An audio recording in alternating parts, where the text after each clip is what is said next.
that dust around what we were just messing with. Hello and welcome to the Hamilton Tile Show podcast. I'm Ben, this is Jason. This is a podcast following two 21st century owner-operators, remodelers, tile guys. This show we talk about the good, the bad, and the ugly of the remodeling business of tile. And we'd like to thank you all for being here. How's it going today, Jason? Great day. It's beautiful out. Gonna be, 78-ish, nice and sunny. Oh, it's a beautiful day. We're going to get off a little early today, so it's the way I like to end out a Friday. Yeah. Not work a full day. We already went to lunch and came back, worked for about an hour or so, and we're pretty much done for the day. So it's been a good week. Finished up 1,000 feet of epoxy grouting, and it's not no easy chore. The actual grouting part isn't the problem. It's the cleanup. So we got about 1,000 feet done, and we got 1,000 more feet to go next week, and that'll be it for that massive floor we've been working on. So what's the process with the epoxy? What are the benefits of it, and what are the drawbacks, if there are any? I mean, what's the deal with epoxy? Can you go through the installation process a little bit? Well, yeah, the only drawback is the cost. It's fairly expensive in material, and the labor is very intensive to put it in. It's not that it's any harder to work with than regular grout. A little bit, but not too much. It's very similar. It's the cleanup process. So you have to start with a very clean floor. Make sure we get all the thinset residue and all that stuff off. And then you have to follow the cleanup procedure to a T. This is where a lot of people get in trouble, because we hear the phone calls. I got reps calling me, asking me how to clean up epoxy. Because everybody treats this stuff like regular grout, and you're in for a world of hurt if you're going to do that. So what we do, we use Spectralock Pro Premium. It's probably one of the more user-friendly grouts. It's not 100% solids epoxy. It's like a hybrid from my understanding, but it's very good. It's very good epoxy grout. So what the instructions and what we do, we mix up a full batch, and I set my timer for 20 minutes. So we start spreading. Generally, we're done spreading within the 20 minutes. When that 20-minute timer goes off, that's when we start cleaning. And then we clean up everything that we spread, and then we set another timer. We set it for an hour after that, because from the minute you're done with your first clean, you got to wait an hour before you do the second clean. Now, obviously, if it's hotter out, you got to clean a little quicker. If it's cooler out, you got to wait a little longer. That kind of comes with experience, but that's based off of about 70 degrees. So you kind of have to use your judgment depending on how hot it is. You definitely do not want to spread more than what you can clean up, because if it's 80, 90 degrees out, you don't want to be doing epoxy. You mix up a full-size unit, you're going to be in for a world of hurt, because it's going to start firing off before you even get a chance to get the initial clean done, and then you're just fighting it the whole rest of the day. So then after that hour, we go back. This job was big enough. I went and rented a floor machine, so we were able to just scrub it by hand, with the machine, get up pretty much almost every single lick of haze, and it's good to go after that. It's very important to clean out your water buckets religiously. Like they say, 50 feet, to change out your rinse buckets. You're pushing it at 50 feet. It really depends on the tile and how much of the haze and grout you leave behind. If it's a textured tile and you're leaving behind more when your initial spread, you're probably going to want to change it every 35 feet. We go through, on this big full, we're probably going to go through at least $500 in sponges and microfiber rags. That's another thing that people get in trouble with epoxy. They try to just use the same sponge for the whole floor. No, the thing gets gummed up and it stops picking up the haze. It literally deteriorates. Yeah, they deteriorate, but the more important thing is they get gummed up. All the pores get gummed up with the epoxy resin. So you're not picking it up as you're cleaning, you're just spreading it more. So you're actually making your problem worse. So that's it. I just see this time and time again. Just people treat it like regular grout. They chintz out and they cheap out on a lot of the materials when it comes to cleaning up, and that's where all the problems for epoxy come, is cleaning up. We don't have any problems. We've got a pretty good system, and you know what that system is? We follow the manufacturer's instructions on how to clean it. That's it. It's all on the bucket. It's nothing. Now we do use a microfiber sponge.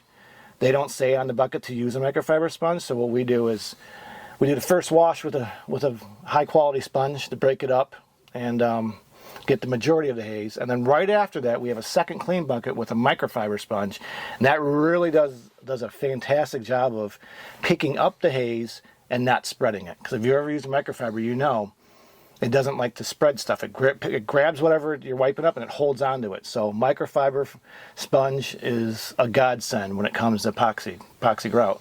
But you're going to go through a lot of them. And at $5 a piece, it adds up. But you know what? If someone wants epoxy grout, trust me, you just tell them that's the cost of doing epoxy grout. And that is what it is, because you don't have to have epoxy grout. High performance cement-based grouts work just fine. Yeah, but part of our business model has been, looks, great looks, longevity, and then the third part is functionality, to where we want to have a really functional, low maintenance shower or floor. You're not going to beat the performance of epoxy and the color consistency. There's just nothing on the market that will do it. Now, single components, they got the color consistency part down. I have Fusion in my main floor of my house. Performance-wise, it's on par with epoxy because I have both in my... And single components are the ones that are just in the tub that you can get at Home Depot. Now, the problem with those are they don't always perform as advertised in wet environments. And that's the issues with them. If you look on the buckets, I've asked manufacturers reps, and I've never gotten a straight answer from them, and I know what causes it. It says don't use in areas with high fatty acids. Well, what do you think your shower is? That's what soaps are made out of. I've had my personal shower fail twice with Fusion Grout. And that's because the fatty acids, what it does is the soap makes a thin film over top of the grout, and then it traps moisture in it. And then that's what starts breaking down the grout. Those grouts are not meant to be 100% submerged, and that's essentially what you're doing in your shower atmosphere with the fatty acids. Now I know one of the new ones, Spectralock 1, says it's rated for submerged. Well, I did a little homemade experiment with it when we'd use it on a floor. We didn't use it in a shower, we just used it on a small floor. It worked fine, except for I took a little quarter-sized dollop. I never even wiped it, never even touched it. Just took it out of the bucket, made a little dollop. I don't know, it wasn't very thick. It was just about, size of a grout joint, not past the maximum thicknesses for everything. And I let it cure for 30 days.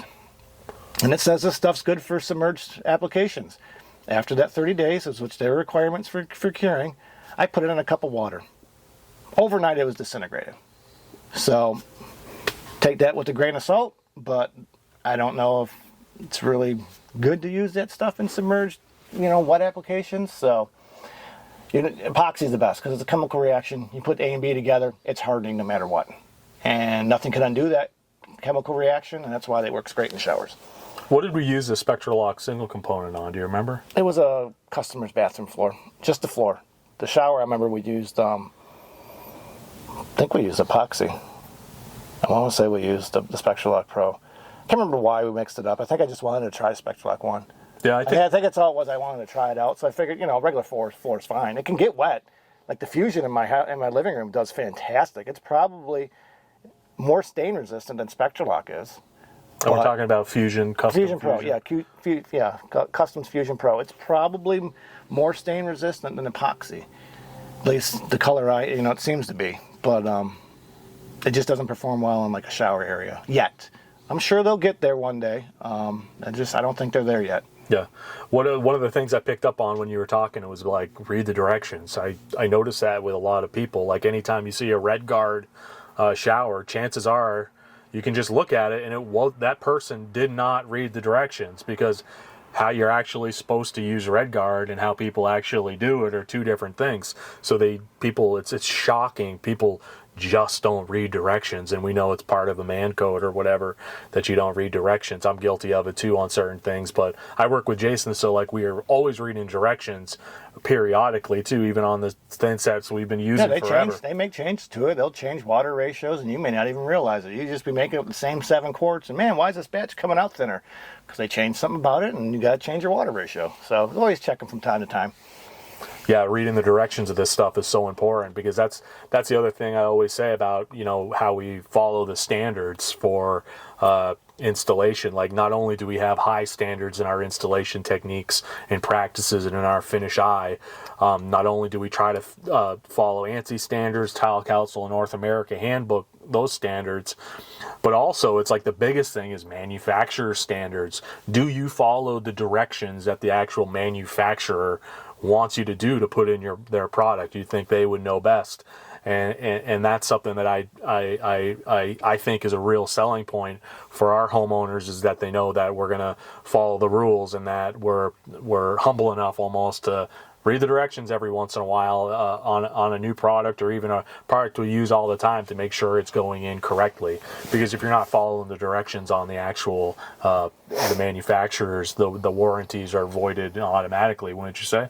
Yeah, that's instant. That's instant void. I mean, you don't follow them. That goes across the board for everything. Yeah, you look at cement board installations, and guys won't put thinset under their cement board. That's wrong. Yeah, it objectively. Doesn't mean you're gonna have an instant failure, but you're greatly increasing your odds. That's for sure. And when you do have one, well, you're on your own. Yeah, no, that's a great point.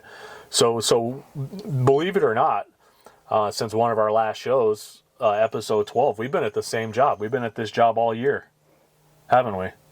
Pretty much. We started this job in October of last year. So what have we done? I mean, we've done one or two piddly things in between. We've had a bunch of jobs in between, but this thing's just been going. Yeah, we're still at the same one. Working on different projects. We just finished 2,000. Yeah, we finished his basement tile. That 2,000 square foot. That was a ton of leveling. 200 bags of TL 1400. We poured it all in 2 days. Yep. I think it was 3 max. I think we poured it all in 2. Maybe there was a day waiting for primer to dry in between, but I think we had it all done in 3 days. Came out shockingly flat because I went against my own cardinal sin. I say it every time. We're not going to zero it out. We're not going to zero it out, but some instances we have to zero out. What does it mean to zero it out? You normally like to go 1/4 inch, eighth at a minimum, but realistically 1/4 inch above your highest spot. Well, that just kept compounding the heights as we got farther away from the higher spot.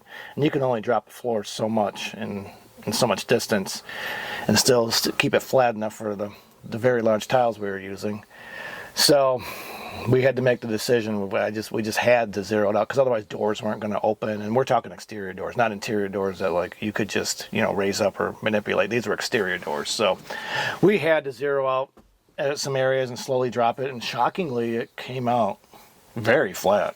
That was a marathon, though, of setting the tile. Yeah, sure. We had a couple areas that, as a self-leveler got thinner, you can tell like it built up, because it's very hard to get a self-level pour that's real thin, nice and level, because it doesn't want to flow. So you're kind of guessing how much to put down, even though you have pins and stuff on the floor. It doesn't matter. You're still kind of guessing.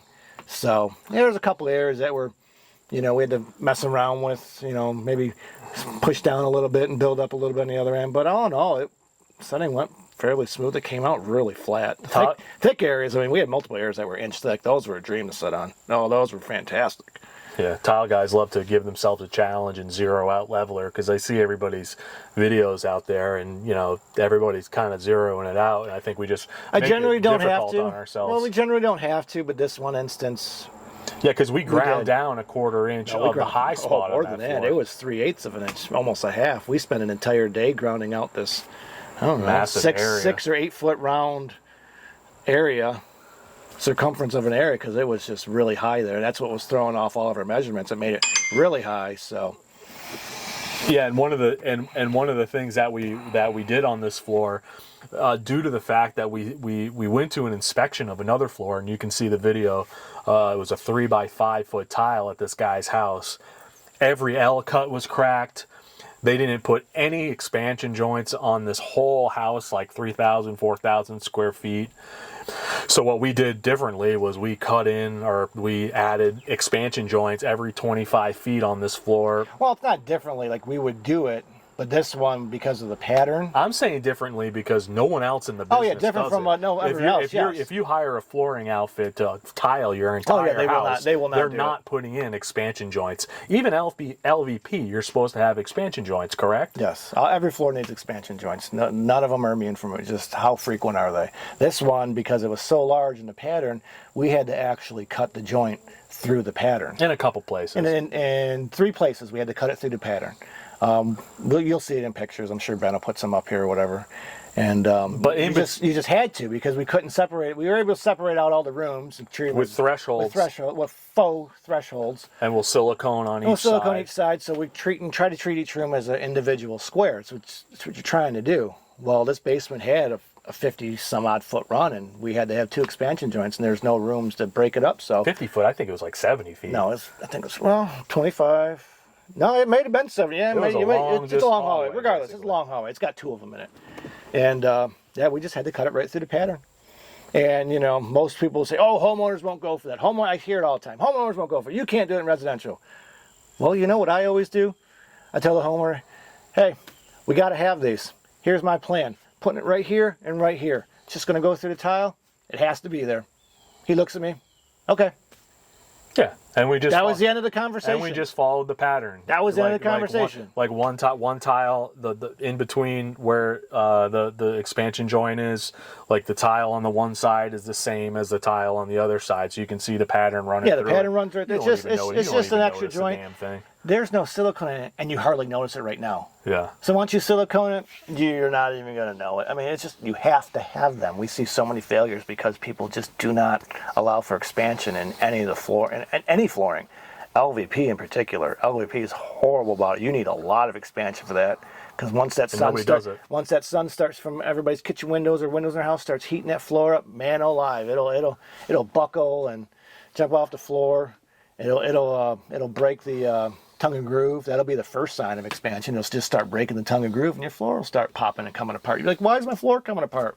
Well, that's one of the reasons why. Yeah, I think we're doing a lifetime floor down there. Not only so we saw on this big 3 foot by 5 foot tile, every L cut in the entire house had a crack going across it. So it could have been a tile. You know, there is internal pressure in every tile. Some tile has more pressure than others, and some we've all had them where you're cutting a tile. It seems like you can't cut one straight. It keeps, cracking off one way or the other. But with rounding it, you at least limit the stress. You want that stress that kind of forces it around the curve.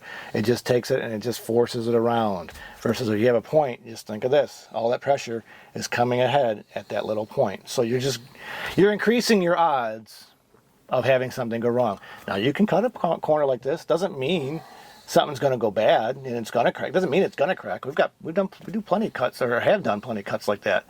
But now that we saw it happen that bad, we're like, well, maybe we need to just be more conscious of putting rounded cuts, especially in like larger tiles. Smaller tiles, yeah, they don't have as much internal stress because they're just smaller, less material.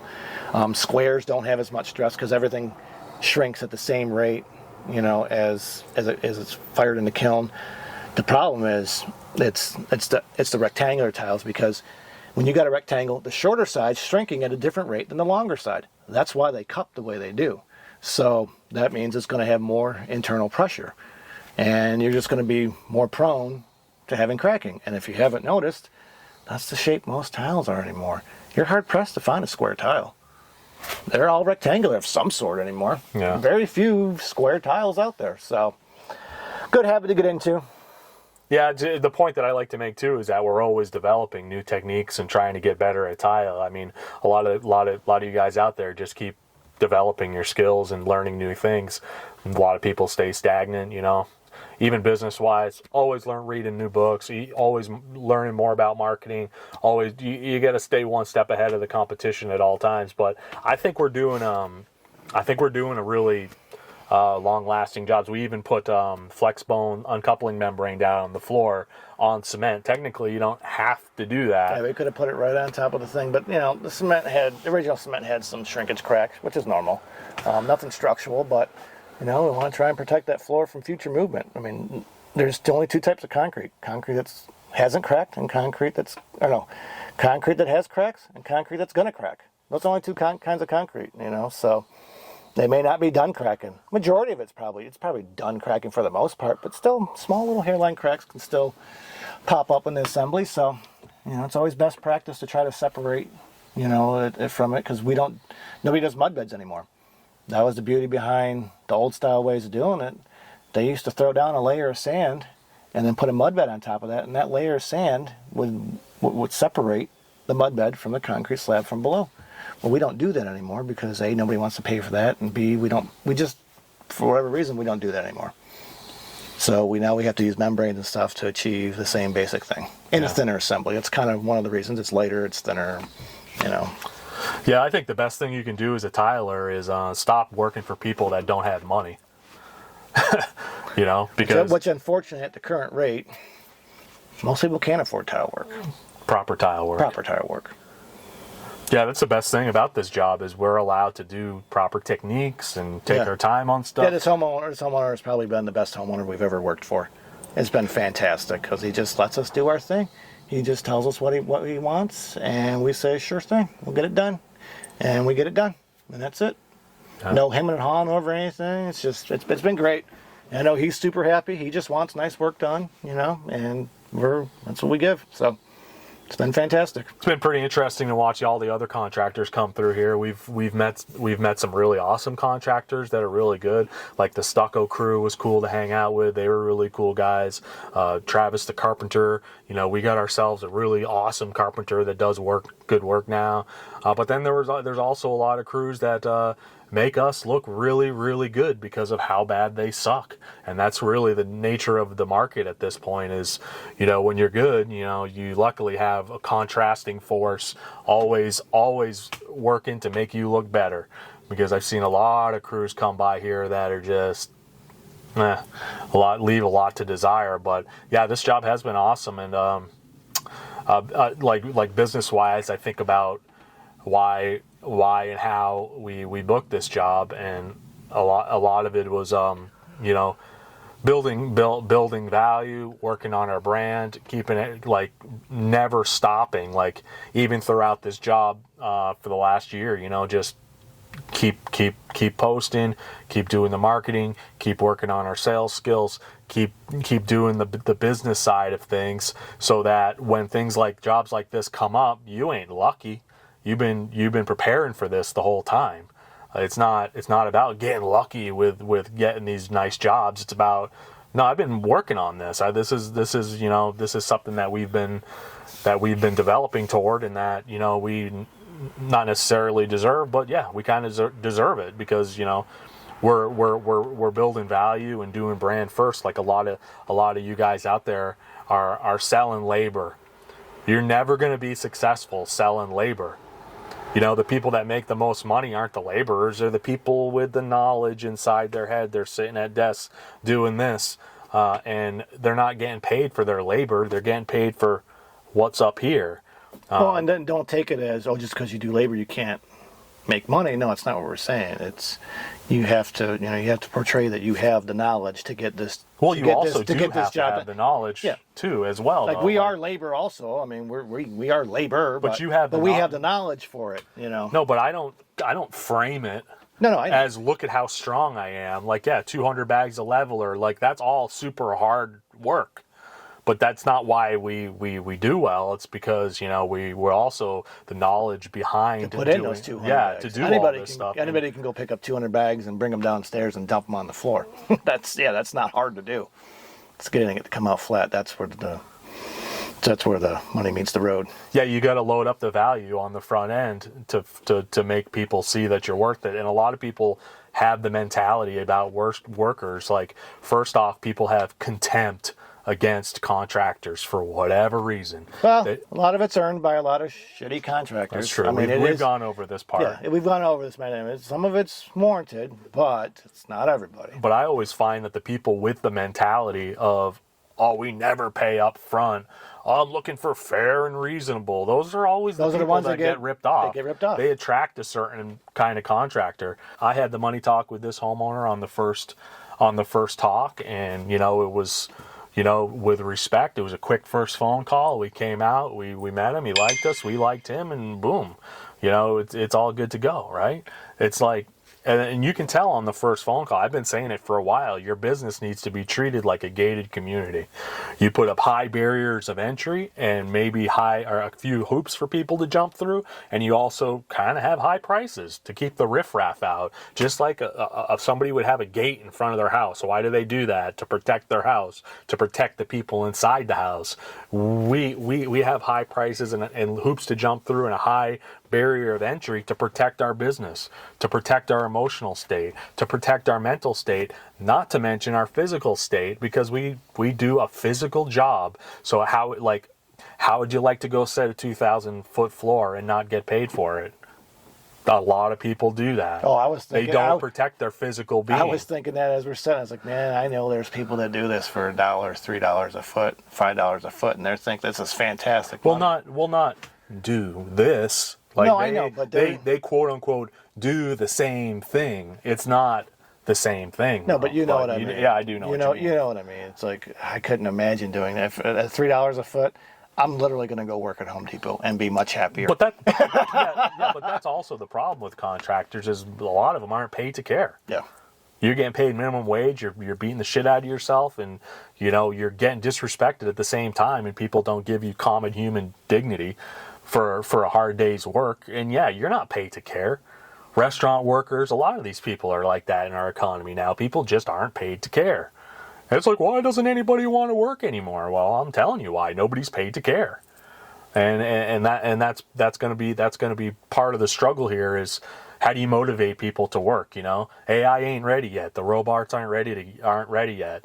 If you want people to work, I always think a family man is the best worker because that person has something to lose. That person has something to work for. That person has a reason, but families aren't very common anymore, as common as they once were. So I mean, it's going to be harder and harder and harder to get people to do any more than what the basics are to get your to be able to eat your bugs and play your video game and watch your prawn. So not only labor, not only knowledge goes into these projects, but you also have to look at every project in this house comes along with a ton of responsibility that Jason and I take on in order to take these projects on, and homeowners, just a lot of them just don't give people the credit for that. They just do not think that that's valuable. But like the guy that called Jason the other day, this guy, we did a project for him, a bathroom for him when we were working for builders like 10 years ago. And this guy's kept our number and called Jason 3 or 4 times. Every time he calls us because he doesn't like the price he's getting from everybody else. And Jason tells him every time, yeah, we're going to be way higher than them. But again, he called the other day and the guy's like, yeah, I'm getting a bunch of these prices are ridiculous. I can go on a lot of vacations for that. That's literally what him and I talk about. I can go on a lot of vacation. You value your vacation more than the people that build your luxuries. Which is okay. That's fine. Just you don't get those luxuries then, just because you don't like the price. I mean, if you want to pay for a vacation versus a nice bathroom, have at it. That's your money. But, it's to sit there and argue with people like what it costs. Like, you don't know what it costs. Like, you have no information about that. It's very frustrating. Oh, it's discouraging and demoralizing in a lot of ways when you talk to the general public about, building them luxuries that actually are returning an investment on their house as well. You get no value back on a vacation. I mean, I guess you get value because experience, yeah. But bathroom remodel, you're going to get a good chunk of that money back. You don't get any money back from a vacation. Yeah, it's all out the window. It's gone. Yeah, you had a good time. I go on vacations, but that money's gone. At least with a proper remodeling project, it's you get some money back. Yeah, I mean and that's the funny thing is, like, in the modern world, every homeowner is a real estate investor. Oh, I need to get my money back, and you got to also think of it as the personal enjoyment of your home as well. Yeah. But modern world, everybody's a real estate investor, and even if just to everybody has to own a regular home. I know, everybody has to own a rental property. Well, how's that going to work out? Because then who's going to rent them? Like, if everybody owns a rental property, everybody can't own a rental. It's I don't know. Shit's got to stop. It's something's going to happen. It can't keep going. Things are kind of backwards. Yep.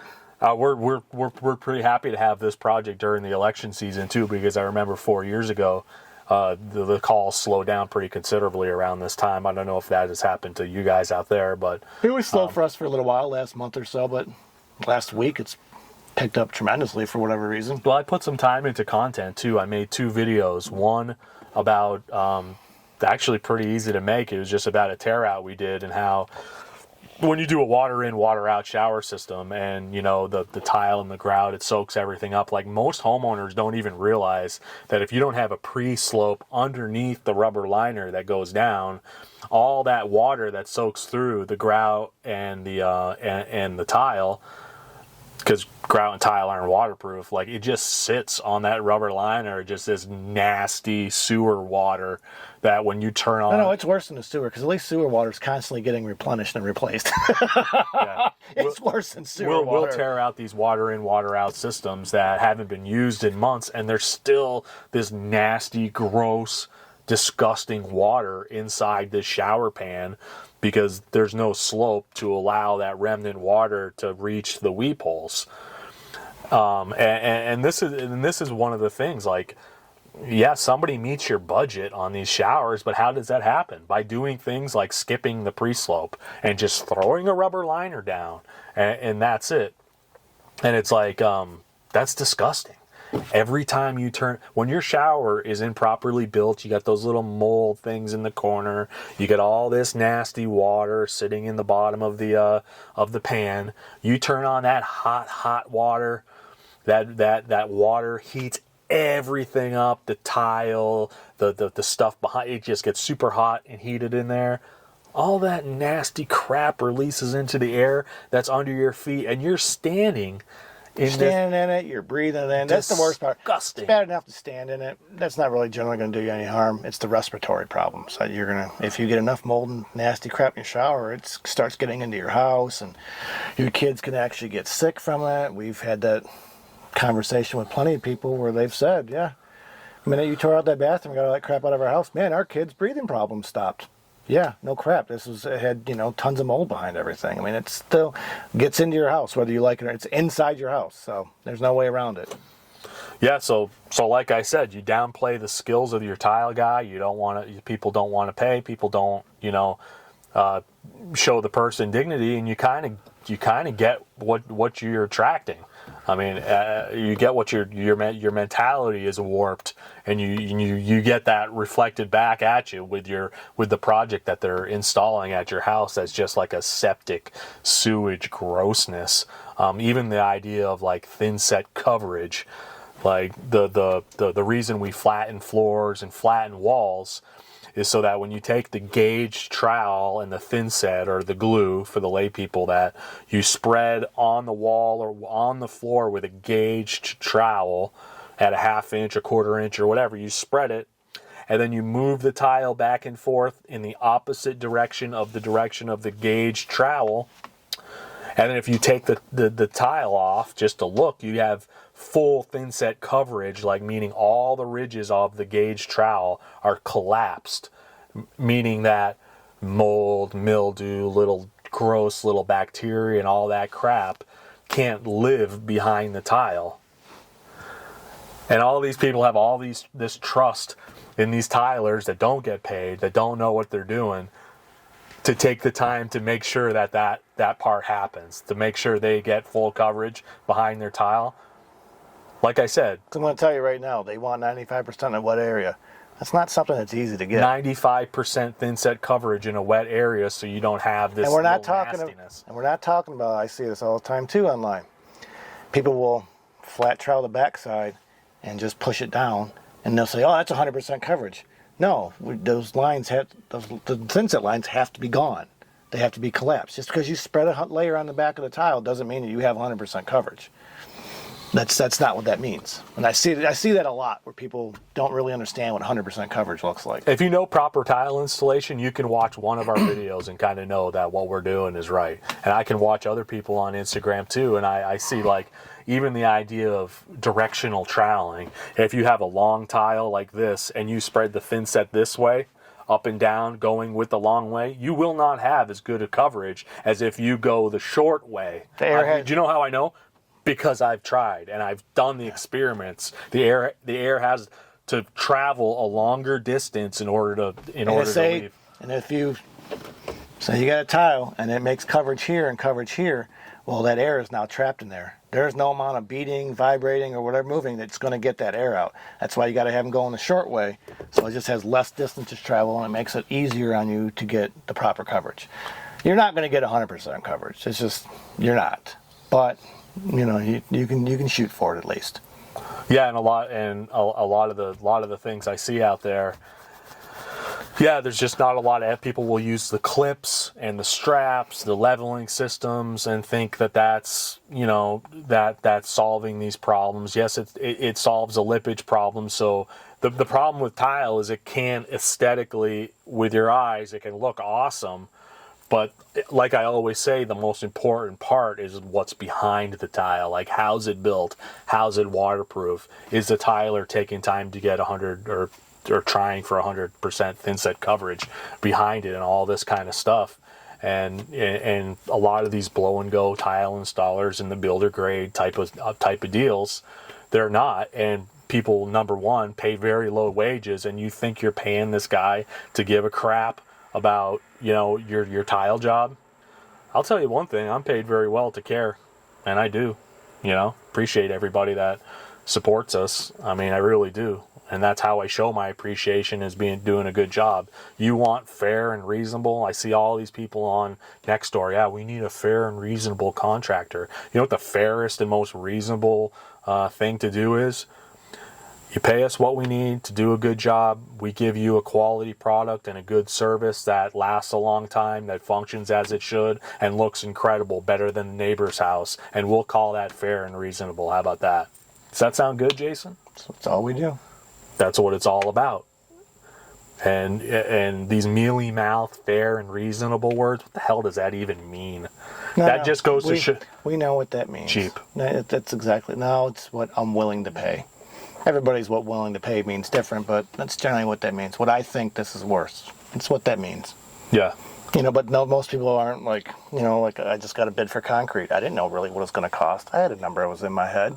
But I really don't know. It's up to the person who's doing the work to set the price. I didn't go in with a preconceived notion. I'm only going to pay this much because that's what it's worth to me. Or that's what I've done in the past. Yeah, too. That's what a lot of people I had no clue what it was going to cost. And it came out a little cheaper than I thought, but it's still about what I figured it was going to be. So it is what it is. But when you do your discernment of when the guy showed up, he was nailing all the points. He was answering my questions before I even asked them, because I had a couple things like, are you going to do this? How are you going to do this? How are you going to handle this? And I was just going to see how he's going to answer, because I do tile's similar to concrete. I know kind of a little bit about concrete also. So he said all the right things, and all his photos online look good. And he did my neighbor, buddy of ours, he did his neighbor's patio, and he said he looked like he did a really nice job. And so just ended up going with him. So, but how does a floor like that, concrete-wise, get off like an inch within, or 2 inches within? Just knowing, I don't know. Just an experience, obviously. I mean, concrete's not easy to work with. I mean, what little work I've done with it, it sucks. Yeah. I can work with dry pack all day long, but actual concrete, it's amazing to get it as flat as they do. Let's just put it like that. I'm sure concrete is just like tile, where the standard has dropped so far, though. Well, the standard, they have the same standard we do, 1/4 inch and 10 feet. That's where that standard comes from. They're supposed to meet the same standard we do for regular tile. Is a 1/4 inch and 10 feet. Yeah. That's what they're supposed to meet. There is standards, but nobody follows those. Hell, most of them probably don't even know about it. Even in terms of subfloors and bathrooms and stuff, we're on one now where it's an inch difference or something within 12 feet. It was 3/4 of an inch, and I don't know, less than 5 feet, probably closer to 3 to 4 feet. Dropped 3/4 of an inch. I know why it did. The main beam in the house was probably just set too high, and they just didn't shim anything else up or whatever they did to mess it up that bad. But that's what they did, and they just kept on building on top of it, Is it a fair assumption to say that most master bathrooms, if you're going to have your bathroom remodeled, you're going to need some sort of leveling? Dude, we haven't done a floor that hasn't needed leveling in probably 5 years. With these big-ass tiles, too. That's all it is to it, because people want these big-ass tiles. That's all there is anymore. I don't make the rules. It just has to be certain flatness. It has to be. So, you're getting leveling whether you like it or not. Yeah. And the skills out there are kind of dropping too. We're still seeing these Red Guard special. Yeah, I got one to call later today. Hopefully the lady stopped him before he did the work. It looks like she did, but we still don't know if the shower actually got done or not. But She got the Red Guard special. The Red Guard special. Everything painted with Red Guard with a 3-piece clamping drain. So why don't you do that? Why can't you use a topical waterproofing with a 3-piece clamping drain? Because the short answer to that is they just connect differently. Just topical waterproofings do not connect to a water in, water out system. Yes, there's a handful of adapters that you can use, but you generally just use the proper drain. So once you see that scenario, 3-piece clamping drain, Red Guard on the shower floor, you already know that they don't know what they're doing. I hate to be that guy and say that, but that's just what it is. Because you're going to create a bigger problem than what you're trying to solve. So that one video inspection we did with that we had a commenter on there that said, "Oh, you can use topical and a 3-piece clamping drain because maybe we are in." You said you weren't precise with your language. No. What he was getting to is, yes, you can put a topical membrane on the walls as long as your shower pan is still built correctly for a water in, water out system. Do you still need a vapor barrier behind? It depends on what the manufacturer wants, but generally speaking, no. Well, I had to look back at the spec again. I can't remember if it wanted you to have one or not. But anyways, it's really more being used as a crack isolation than it is waterproofing. Because waterproofing membranes would generally have both properties, crack isolation and waterproofing. But the part that he was missing is, yes, you can technically use it on the walls only, but you still have to have that properly built water in, water out system pan. Because otherwise what happens is this pan gets clogged up and then it starts working its way back up behind everything. So that's why you just don't mix systems. You just don't. You do not paint it on the floor after you put a paint van liner in. You're asking for trouble. And I know why people do it, because they're trying to solve the problem of them not knowing how to do a water in, water out system correctly. Or skipping steps or skipping steps. They have cobbled together this method where they think they're solving a problem, but in reality they're making it 10 times worse. So because water can get in between the layers. It gets in between. What do they call that? Capillary action. It just gets it gets in between it, and it gets up behind the waterproofing. Now you're in a world of trouble. You're, at least before, if you don't have the waterproofing, at least has some sort of a way out, back the way it came. Because water in a shower isn't like a roof. Water will find the dry area. Well, no, it's made to work exactly like a roof.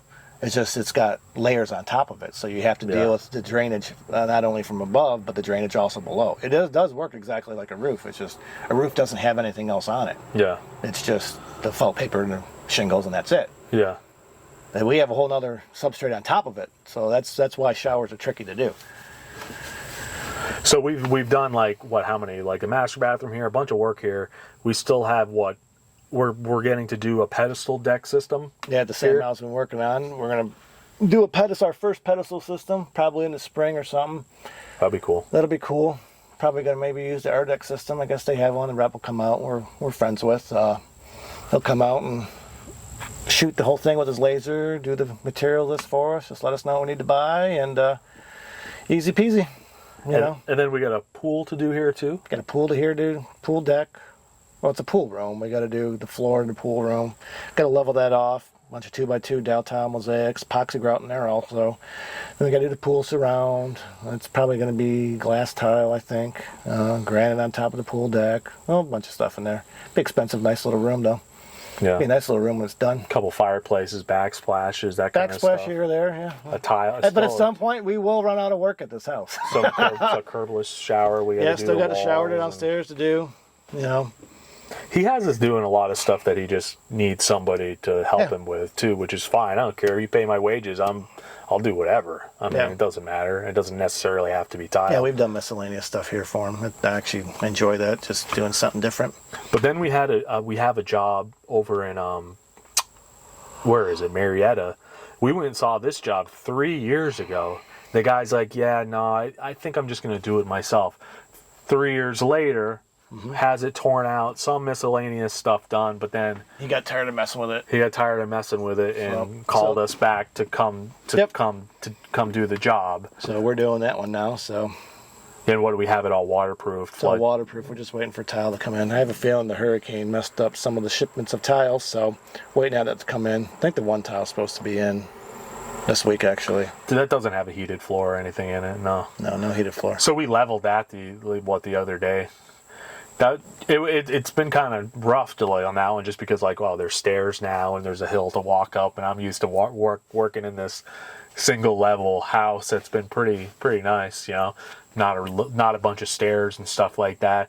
Kind of guy's got his kind of back to like the bathroom remodeling type of thing next to the bedroom, kind of working, doing leveling in his bedroom and all this kind of stuff, which is usually fun. It can get messy, but we did it without a hitch, so that was pretty good. Yeah, he was shocked. Were you going to mix it up downstairs and carry it up? I looked at him. No, like, you can't do that. So we're mixing right next to your bed. Oh, he had the look on his face. I'm like, don't worry, it'll be fine. We know what we're doing. You got vacuum suction stuff going on, yeah. So it's all good. We put down plastic, then we put down tarps, and knock on wood, we've never made a mess yet. I'm sure it's going to happen one of these days, but we must have done like 40 of them by now or more. Yeah, we haven't made a mess yet. Like I said, shockingly. Yeah. We've had a close call or two here or there, but yeah. I remember one time I was lifting up a bag by the edge of the bag, and the edge of the paper bag broke, and the bag like fell everywhere. I remember the one time we were lifting up the bucket, and somehow the cart swiveled, and it like flung out from underneath itself with crap all in the bucket. We almost dumped the whole bucket. Like, oh shit, don't move it like that again. Yeah. And then we had another thing where, I made this video about that water in, water out system in the nasty pan, and I got fired up because like a rep or something came on and started talking about the tile ready pan and these pre-made pans that supposedly are going to solve all these problems of the pan, of the shower pans leaking, and like talking up his pan. And I'm like, hold on, dude. Let's wait and like mention the drawbacks of these tile-ready foam type of pans that everybody supposedly solves all these problems. What are the issues as a custom bathroom remodeler with these foam pre-made pans, Jason? Go. Well, my two main issues with them, which they will never talk about, A, is you have to have a level subfloor. That's just, you have to. So under the pan has to be level. Has to be level. You do a mud pan, doesn't matter what the floor is doing, we can make the pan level, so that doesn't matter. And number two, it has to fit the space. So, if your space doesn't fit their pre-done parameters for their pans, you have to order one of their custom ones. Well, that takes about 2 weeks to get. Have you ever seen anybody that can get that time to be less? They all claim. Well, like if you get just a plain foam one, you can get them in 2-3 days, but it has no waterproofing on it. It's not one piece. Like, you can get those ones pretty quick. That's a good option, but you still got to waterproof it yourself and all that stuff. The floor still has to be level, so it doesn't solve that. But yeah, those custom ones that are one piece, and like, again, they're a great idea. I don't dislike them. It's just that in practicality, they need to somehow get the shipping time down. You can deal with a couple day downtime. You can find something to do in the bathroom, but generally speaking, you're going to need that pan pretty quick. And you need all your walls shimmed out. But you got to have all your walls shimmed out, all your prep done before you do any measurements. Because I'm telling you, for the pan, because these things they take a high degree of intellect to put in, and like they have to be highly precise. So these are not for the faint of heart. Like, you're only going to get one shot to get the stupid thing measured right. So like, you have to have all the parameters done and set before you measure this thing. And then you're going to wait 2 weeks to get this thing. Like, I wish they could figure out how to make it fit quicker. Because, man, I would like to use them. I used to put in plastic pans all the time that, weren't tiled. That's basically all these are. They're just tileable plastic pans. I know how to put them in, but they were already pre-done for that size. So you just go grab another size and you'd put it in. Yeah, they're great. They work fantastic. It's just... that just in the real world doesn't work out. Like, they're great for a commercial, because a hotel, everything's made exactly the same, drains in the same spot, every room's exactly the same size theoretically, and you can pre-order 50 to 100 of these stupid things and just put them in, put 10 in a day. Yeah, they work great for that, but it has to be built around the pan, and that's just not how a general track home or a custom built home is, unless you get in at the... It works for new construction. Doesn't work for modeling. You got to have good intelligence people too that will all work together. Yeah, that drain can't be off a 1/4 inch. It can't. It can't. It can't be unlevel. It can't be like. There's just so many parameters that have to be met. Maybe good for like a homeowner that's doing their own bathroom that doesn't maybe mind the downtime. Yeah. Do you have access on below from? Because the best way to put those pans in is put the pan in on a level floor and you hook up the plumbing after everything's dry. that's the best way to do it. But if you don't have access to the plumbing from below, if it's a finished basement, if it's in a slab, there's just too many parameters. I can deal with it. I know I can make them work. It's just more headache than what it's worth. So, we pack a pan, we let it dry 3 days, and then we waterproof it. Yeah, that's it. We're done. And for us, custom shape, custom size, any shape, any size, any thickness. It's level every time, all the way around, every time. So yeah, and I think the one of the upsides of the foam pans for like a lot of tilers, they have to work alone in order to get their price down to actually sell jobs. So a foam pan is gonna they're easier. lessen the labor intensity. I would love to be able to use a foam pan every single time. I really would, because they are a lot easier. They're easier on your back. They go in relatively quick, but they just don't work. Yeah, but when you have a 2-man crew, packing a pan ain't really that bad. Oh, I would not want to pack a pan by myself. Huff all those bags up there by myself, mix them by myself. That ain't really the carrying part. That doesn't bother me. But like you said, okay, so you huff them all, you mix them, you're going back here, and then you're trying to place it. Oh, I got to mix another bag. Oh, I got to go do this. Oh, I got to go do this. Oh, God, it's starting to dry. Ah, quick, shit, I got to go quicker. No. When I posted some angry videos on Instagram, one of the guys was like, I mentioned that, a lot of guys use these foam pans is because they're easier on them and whatnot. And he's like, oh, I just pack everything. I'm like, yeah, that's great. I mean, but, it's kind of labor intensive. He's like, oh, well, if you can't do a 3x5 pan by yourself, well, then you shouldn't be doing tile. And I said, well, of course we can do a 3x5. Like, I did them when in my 20s all the time. Like, of course we can do a 3x5 pan. But everybody else is allowed to have help at their job except for the construction worker. Yeah.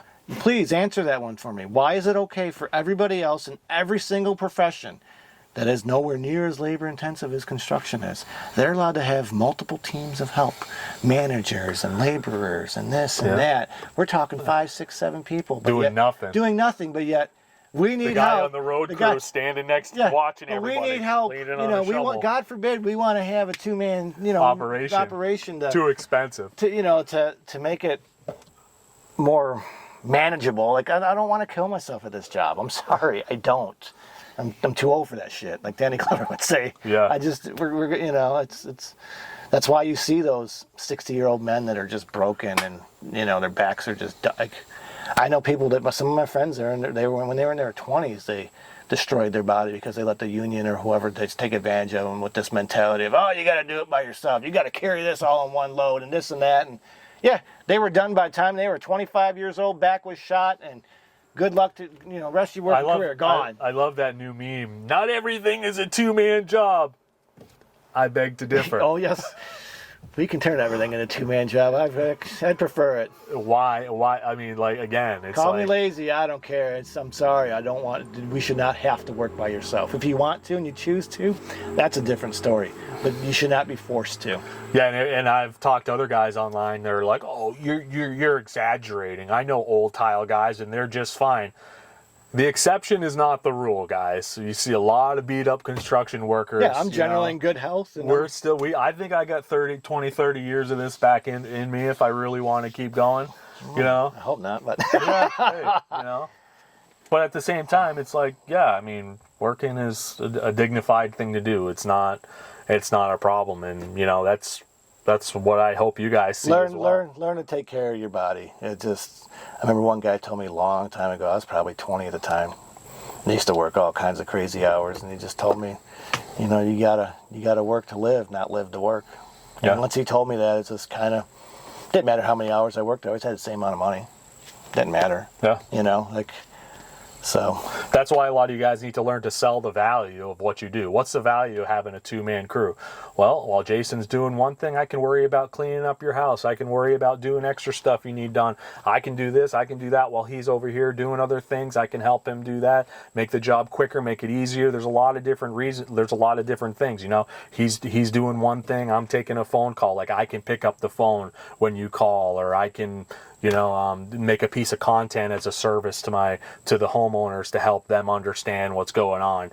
There's benefits to having a 2-man crew or having family men do work rather than single guys that maybe aren't as invested in the community or as invested in their business. You know, there's advantages and disadvantages to different ways of doing business, and then what we have to learn and what we all have to portray is why your way is the best way, and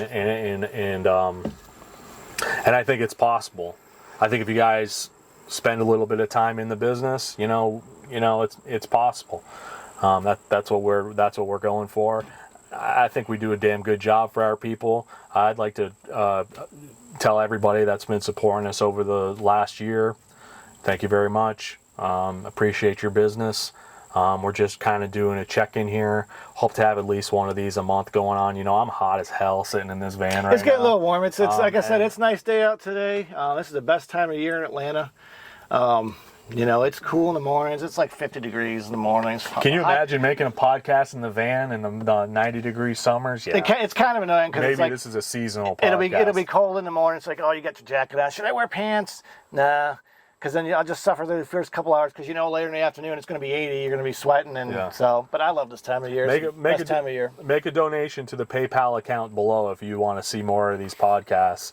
You know, it does. This really, I don't know necessarily if this does much for us, our pocketbooks. But if you want to see more of them, I don't know. Maybe we'll be able to get a studio or something someday if you're interested in what we're saying. But what I find with a lot of people out there right now, I'm working with a guy right now on Saturdays, you know, and sometimes what you need is a pep talk, you know, like Stuart Smalley. I'm good enough, I'm strong enough, and God doggone it, people like me. That's what you contractors need to say. All these people talking crap about contractors, you know what? You're good enough, you're strong enough, and doggone it, people like you. And you earn the money. If you're a great contractor, you earn the money, what you're charging. You're worth it. If you guys are great contractors, if you're doing a great product, if you're taking care of your people, you're building long-lasting, functional projects that look great, that are better than everybody else that you see out there, you know what? You're good enough, you're strong enough, and doggone it, people like you. We'd like to thank you for being here. Please, thumbs up below. Please subscribe to our channel. Continue to support us. Share this podcast with a friend. And if you need anything, don't be afraid to reach out. I'm Ben. This is Jason. We are Hamilton Tile. And as I always say, what do I always say, Jason? You say a lot of things. Yeah, that's true. Don't let them work you too hard. Over and out.